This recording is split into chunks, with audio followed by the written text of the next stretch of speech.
I just wanna ride my bike. Yeah, I'm just sick of always watching the news. I just wanna go outside. Yeah, spend a weekend way up top with a view. What is up, everybody? You're listening to The Rim Break, where we press on the brakes on life a little bit and appreciate some of the businesses around us. I'm your host, Albert, and I am on my bike right now. We have a new format of The Rim Break, and I will talk about this later in the episode, but the gist of it is basically the first episode is more about the history and marketing. And the second episode, the Point 5 revisited episode, is more of the technical management and just touches on like the future of the business. So that's where we stand on things. And today we're going to talk about Kia, the Kia Motor Corporation.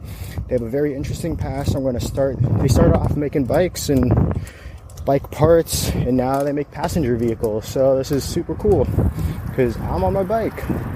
So the Kia Motor Corporation, before we jump into things, we're gonna learn about Kia. I'm going to found this really great New York Times article called "It's Small, It's Cheap, and It's Not a Hyundai."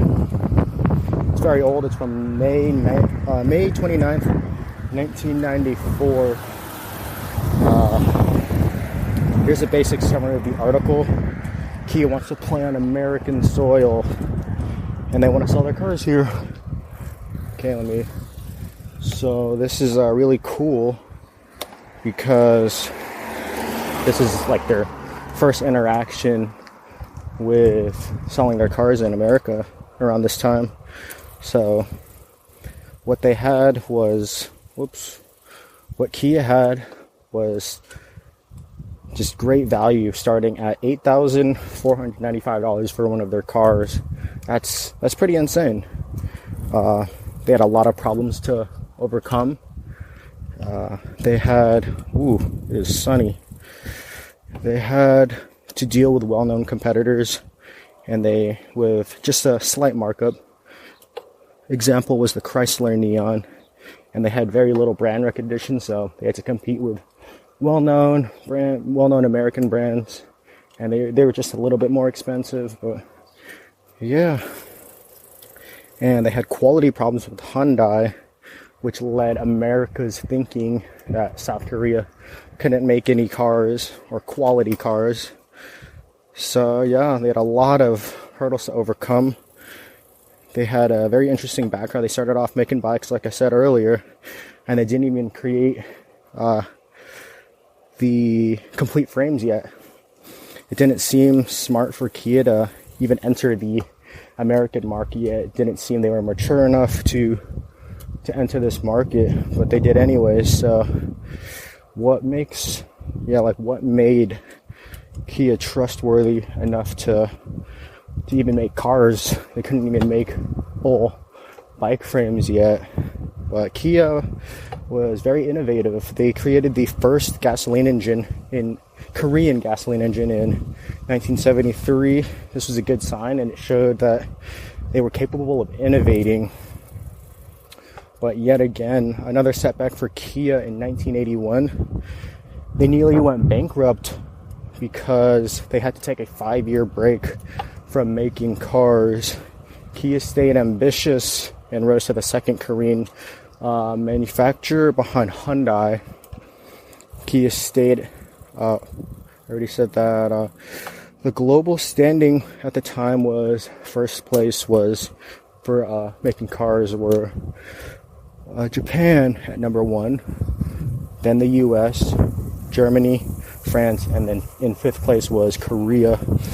Korea is common for its chaebols to dominate economically. These are family-owned conglomerates, so just like really, really powerful.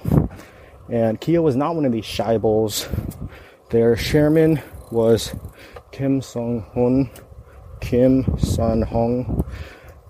He saved Kia in 1981. This is a very much self-made man, starting from the floor, moving up the ranks, and he's a professional manager. Let me take a turn here, and he started. He was aware that the government was trying to loosen up these scheibels, which was smart because it led them on a path of least resistance. Their executive VP in Kia Motors USA, Irvine, California, used to work for Hyundai, and they had a vision.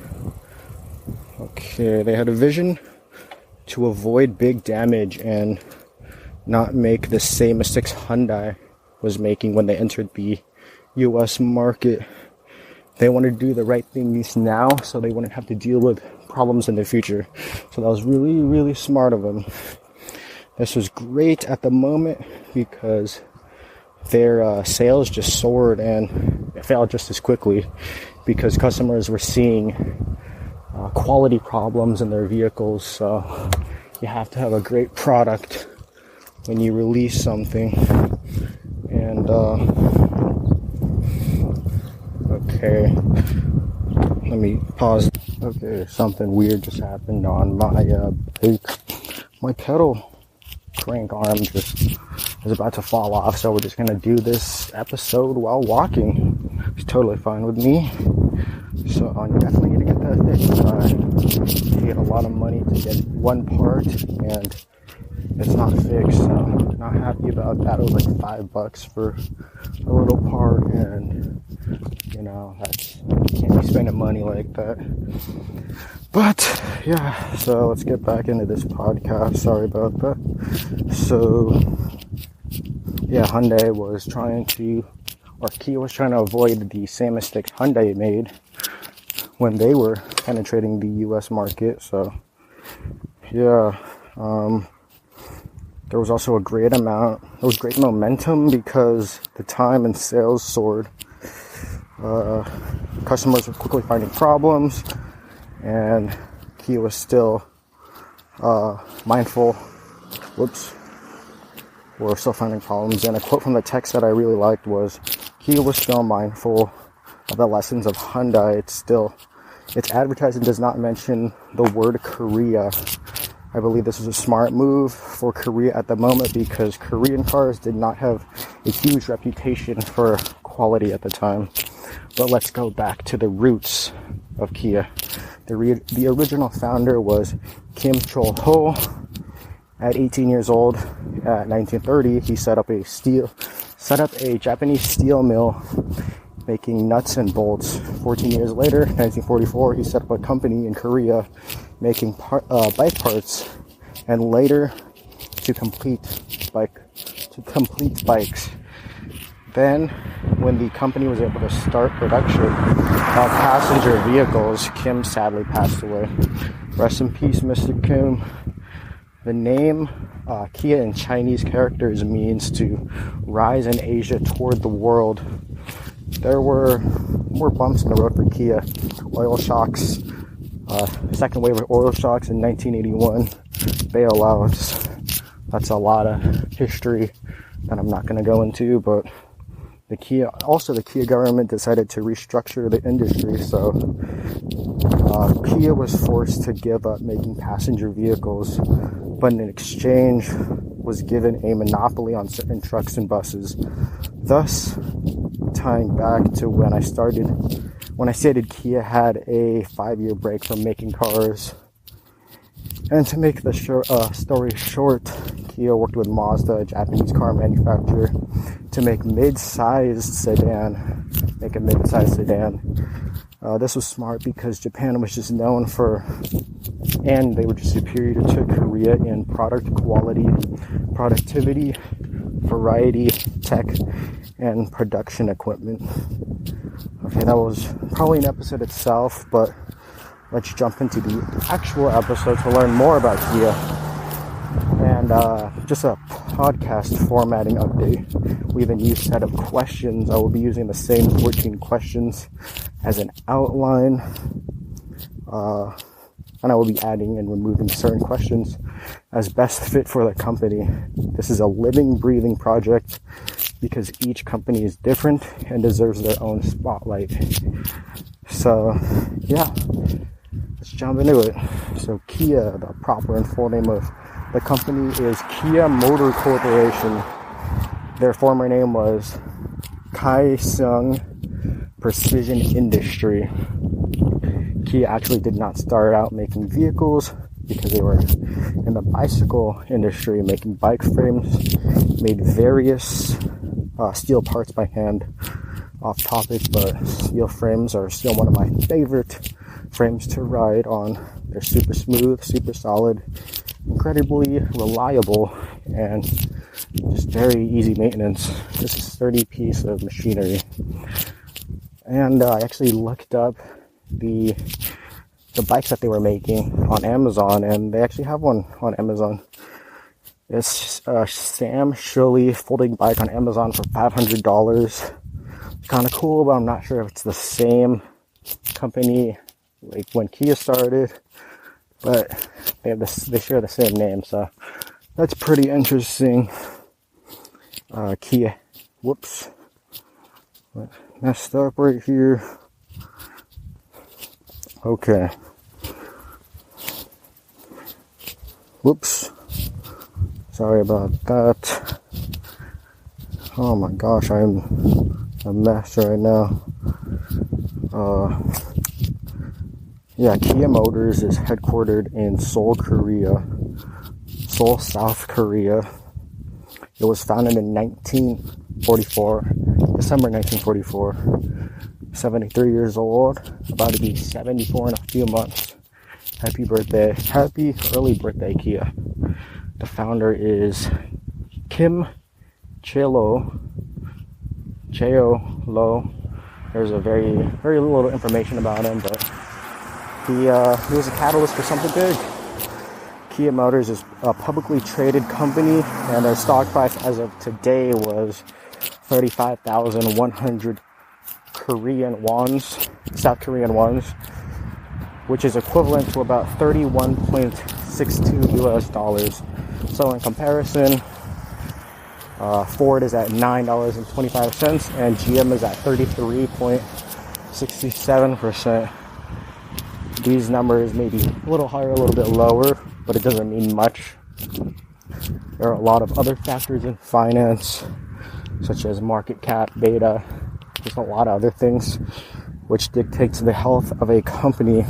This is not my discipline, but it's still an interesting topic. The approximate size of the company is, the number of employees they have is about 53,000 as of 2013. So assuming over time they hire more people, say 55-ish thousand in that area. Annual revenue of 2017. This is a quote. Kia sold about 2.7 million vehicles to customers around the world, generating revenue of about 53 trillion Korean wons, or almost about 50 billion US dollars.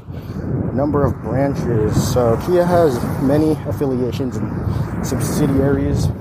Hyundai Motor Company owns 33.88% stake.